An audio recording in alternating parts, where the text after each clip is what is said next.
नमस्कार, मैं प्रेरणा। आप देख रहे हैं स्वतंत्र समाचार और इस वक्त हम बेहद गंभीर मुद्दे पर बात करने जा रहे हैं। जी बता दें कि इस वक्त पूरे देश में लोकतंत्र का त्योहार चल रहा है, यानी कि लोकसभा चुनाव का दौर जारी है। और इसी दरमियान हम जुड़ने वाले हैं इस वक्त स्वतंत्र मीडिया के संपादक हैं हमारे साथ कृष्णकांत ओझा। उनसे जुड़कर बातचीत करने वाले हैं परशुराम जयंती पर। बता दें कि आगामी 10 मई को परशुराम जयंती है। कुछ ऐसे मुद्दे हैं हमारे देश में जो धार्मिक होते हुए भी उसे राजनीतिक दृष्टिकोण से जोड़ दिया जाता है और पूरे देश में ये चर्चाओं का विषय बन जाता है। तो इस वक्त जुड़ेंगे हम कृष्णकांत ओझा से, बातचीत करेंगे कि उनका क्या नजरिया है, क्या सोच है इस बारे में। सबसे पहले सर आपका स्वागत है। नमस्कार।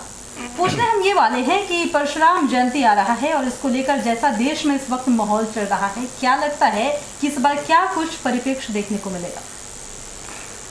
परशुराम जयंती को लेकर के नैरेटिव खड़े किए जा सकते हैं, किए जा रहे हैं।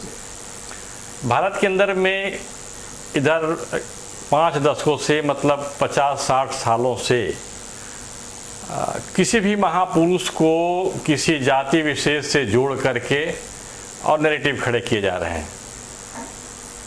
तो परशुराम जयंती के अवसर पर भी जो ब्रह्मर्षि होते हैं, जो ब्राह्मण समाज के लोग होते हैं, उनसे जुड़ करके एक भावनात्मक रूप से एकत्रित होना और एक मैसेज देना, खास करके जो नेता होते हैं वो अपने समाज के लोगों को एकत्रित करके अपनी पार्टी में या राजनीतिक क्षेत्र में एक मैसेज देने का प्रयास करते हैं, संदेश देने का प्रयास करते हैं।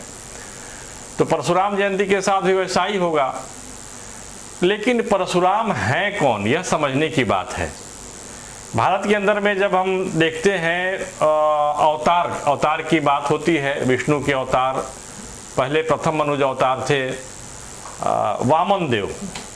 तो वामन देव के बारे में कहा जाता है कि जब सतयुग की समाप्ति हो रही थी और त्रेता आने वाला था, उस समय वामन के रूप में विष्णु का अवतार होता है। लेकिन वामन देव ने कोई अस्त्र शस्त्र का प्रयोग नहीं किया सुधार के लिए। उन्होंने जो व्यक्ति था, जो स्खलित थे, जो पथभ्रष्ट हो रहे थे, उनके मन को नियंत्रित कर दिया और करके परिवर्तन करा दिया। इसीलिए वामन देव जो की स्तुति होती है, चैतन्यम सुमनंग मनंग मन मनंग मानंग मनंग वामनंग। फिर इसके बाद जब छात्र धर्म स्खलित होता है, पथभ्रष्ट होता है, तो परशुराम के रूप में अवतार होता है। तो परशुराम के बारे में कहा गया है जितने जो अवतार हैं उनको विग्रह के रूप में पूजित किया गया है या उसका संदेश दिया गया है। परशुराम के बारे में बताया गया है कि वो न्याय विग्रह थे। इसके बाद राम का अवतार होता है, तो रामो विग्रहवान धर्म साधु सत्य पराक्रम। राम जो थे वो धर्म विग्रह थे। उसके बाद जब देखते हैं कि द्वापर युग में, जब द्वापर युग समाप्त होकर के कली युग आने वाला था, उसके छाया काल में कृष्ण का अवतार होता है और कृष्ण को कहा जाता है कि वो पुरुषार्थ विग्रह थे। मतलब धर्म, अर्थ, काम और मोक्ष, ये चारों जो पुरुषार्थ होते हैं व्यक्ति का, मनुष्य का, उसके वो विग्रह थे और उनको एक आदर्श मान करके आप समाज में, परिवार में जीवन निर्वाह कर सकते हैं। तो ये इस प्रकार की एक आदर्शवाद है जिसको व्यवहार में उतारने की बात करते हैं। परशुराम को के बारे में बहुत सारे भ्रांतियां भी हैं। परशुराम के बारे में भ्रांति यह है कि वो क्षत्रियों का उन्होंने 21 बार संहार किया, जबकि आप रामायण, रामचरितमानस की मैं बात नहीं कर, रामायण का जब आप अवगाहन करते हैं, रामायण को देखते हैं, तो रामायण में परशुराम की भी कथा आती है, परशुराम के जन्म के अवतार की कथा आती है। और उसमें संयोग यह है कि परशुराम का जो प्रारंभिक विद्या होता है, वो विद्या देने वाले गुरु विश्वामित्र होते हैं। फिर राम को जितने जो दिव्यास्त्र हैं वो देने वाले गुरु भी कौन होते हैं? विश्वामित्र होते हैं। थोड़ा सा सर मैं आपकी बात को काटना चाहूंगी। जैसे कि अभी आप बहुत गंभीर विषय बता रहे हैं, लेकिन एक अहम सवाल इससे निकलकर सामने आता है कि आपने राम का जिक्र किया, लेकिन बात अगर परशुराम की करते हैं तो इनका जिक्र कम क्यों मिलता है? इनका जिक्र कम क्यों मिलता है, इसके बारे में आचार्य शंकराचार्य, आदि शंकर के लिखे ग्रंथों को आपको देखना पड़ेगा। वो लिखते हैं, कहते हैं कि भारत की अध्यात्म की पराकाष्ठा कहाँ है, तो परशुराम में है।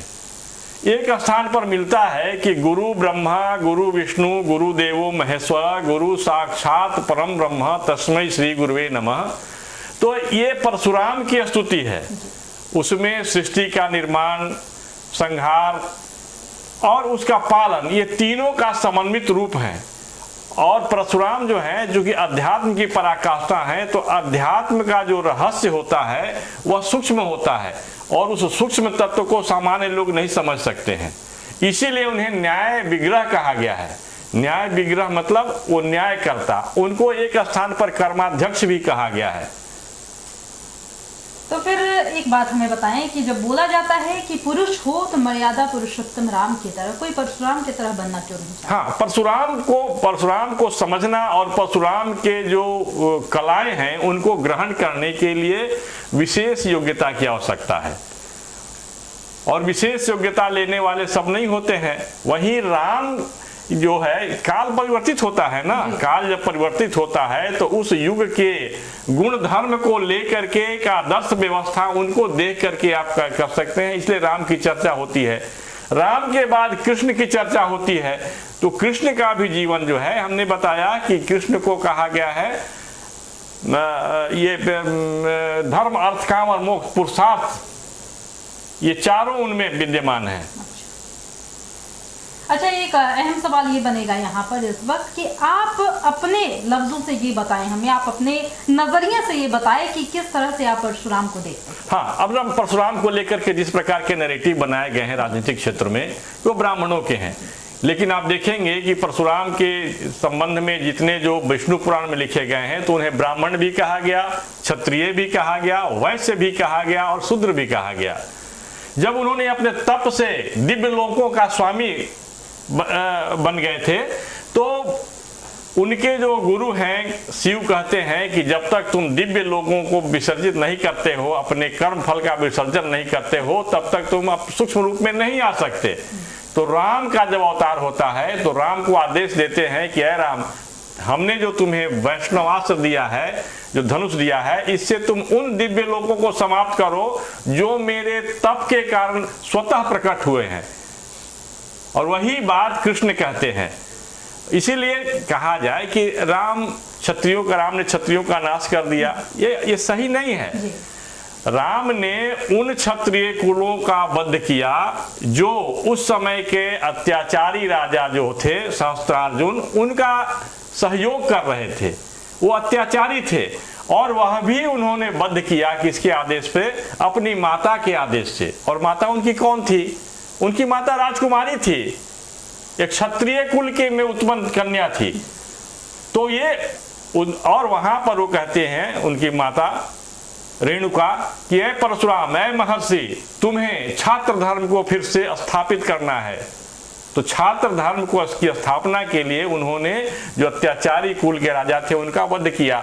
दूसरी तरफ आप देखेंगे कि अवध और साकेत के जितने राजा थे उनको पूजते हैं, उनकी रक्षा करते हैं। तो इसके अलावा आप देखेंगे कि वो उनके मातुल मतलब उनके मातृपक्ष के जो थे वो राजा थे, गाधी।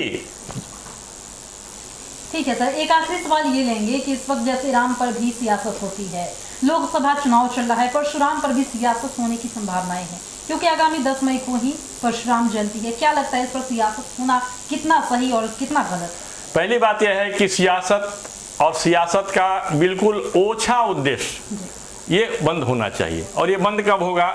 जब परशुराम के बारे में सम्यक ज्ञान, शास्त्र सम्मत ज्ञान, प्रामाणिक बातें सामने आएंगी तो समाज सहस अपनी बातों को उस प्रकार के जो माया जाल फैला करके और चुनावी लाभ लेने वाली जो बातें हैं वो निरस्त हो जाएंगी, उसका कोई प्रभाव नहीं होगा। इसीलिए राम के बारे में, कृष्ण के बारे में और परशुराम जैसे महापुरुष के बारे में सही जानकारी समाज को देने की आवश्यकता है।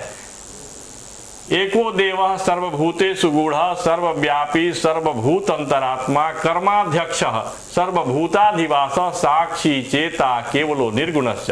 जब हम कर्माध्यक्ष की जो बात करते हैं तो सभी प्राणियों के हित की बातों करते हैं। तो परशुराम तो सबके हो गए और लोकतंत्र की जब बात करते हैं तो बिल्कुल जहां अत्याचार होता है उसको उस अत्याचार की स्थिति बदल देने की बात करते हैं, तो लोकतंत्र के लिए एक बहुत आदर्श स्थिति की बात करते हैं। परशुराम का अपना कुछ भी नहीं होता है, परशुराम ब्रह्मचारी हैं, उनका कोई परिवार भी नहीं होता है। तो कोई ऐसा व्यक्ति जिसका अपना परिवार नहीं हो, जो लोक के लिए हो, तो वो संदेश किसी जाति विशेष के लिए देगा, ये संभव नहीं है।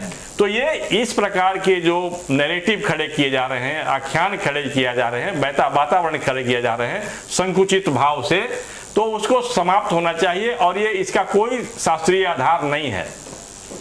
तो इस वक्त हम जुड़े थे कृष्णकांत ओझा से, जहां पर हमने परशुराम को लेकर बात की। इन्होंने एक बात बिल्कुल तर्क वाला कहा है कि परशुराम का कोई जाति नहीं, कोई धर्म नहीं, जहां अत्याचार होगा वहीं पर परशुराम आएंगे, यानी परशुराम आपके भी अंदर। यहाँ मैं आपको रोकना चाहता हूँ, जैसे परशुराम को लेकर के विकृत नैरेटिव खड़े किए जाते हैं, उसी प्रकार से धर्म को लेकर के, धर्म को हमने रिलीजन बना दिया, जबकि धर्म रिलीजन नहीं है।